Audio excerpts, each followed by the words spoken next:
მოგესალმებით პატივცემულო საზოგადოებო, განსაკუთრებით დევნილებო, ვისაც გეხებათ ჩვენი დღევანდელი სიუჟეტი.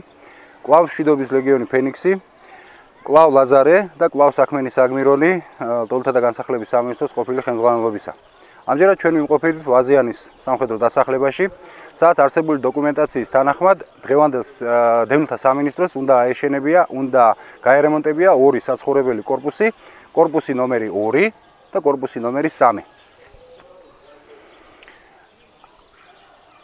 ეს კორპუსები უნდა ყოფილიყო გარემონტებულიყო იმ თანხებით, სახელმწიფო თანხებით, რომელიც განსაზღვრული არის დევნილთა გრძელვადიანი განსახლების პროგრამით.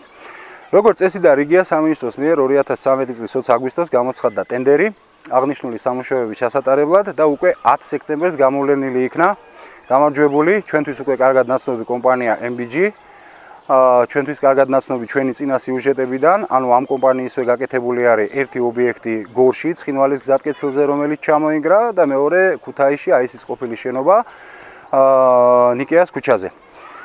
ობიექტისარეაბილიტაციო სამუშაოების სატენდერო ღირებულება თავიდანვე განისაზღვრა 3.497.000 ლარი, რომელიც მათ ვაჭრობის შედეგად დაიწია და საბოლოო თანხა დაფიქსირდა, გამარჯვებულ თანხა დაფიქსირდა 2.640.000. შესაბამისად გაფორმდა ხელშეკრულებაც ამ თანხაზე. ხელშეკრულების თანახმად სამუშაოები უნდა დამთავრებულიყო 2014 წლის 3 ივლისს. არსებულ მდგომარეობას კარგად ხედავთ და ასევე უკვე ნიშანდობლივი ფაქტია. როგორც ჩანს, ქრონიკულ ხასიათს ატარებდა ეს ყველაფერი, ვინაიდან თლიანად სახელშეკრულებო თანხა 2.600.000 ლარი გადახდილია კომპანიისათვის 10%-ით და ხოლო მთლიანი თანხიდან, აი ამ მთლიანი თანხიდან 1.600.000 მიცემული არის ავანსად. სრული პასუხისმგებლობით ვაცხადებ, რომ დაუმთავრებელი ობიექტების რაოდენობიდან და თანხებიდან გამომდინარე საქმე გვაქვს როგორც მინიმუმ წარმოუდგენელ გულგრილობასთან სამინისტროს მაშინდელი ხელმძღვანელობის მხრიდან, ხოლო როგორც მაქსიმუმ სამოხელეო დანაშაულთან, რაც გამოიხატება სახელმწიფო სახსრების გაფლანგვით და განიავებით.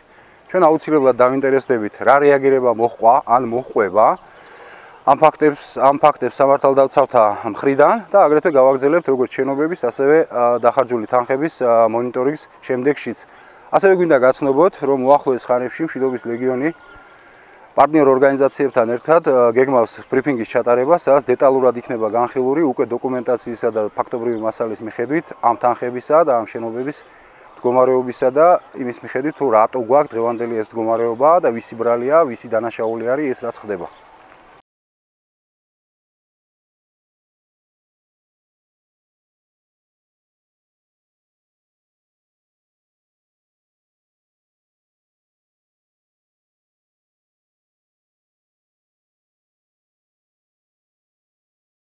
ჩვენ გავესაუბრეთ ადგილობრივ მაცხოვრებლებს და პრობლემას ემატება, ვინაიდან წელიწადზე მეტია ობიექტი აი ამ მდგომარეობაში არის მიტოვებული და ის უბრალოდ ინგრევა.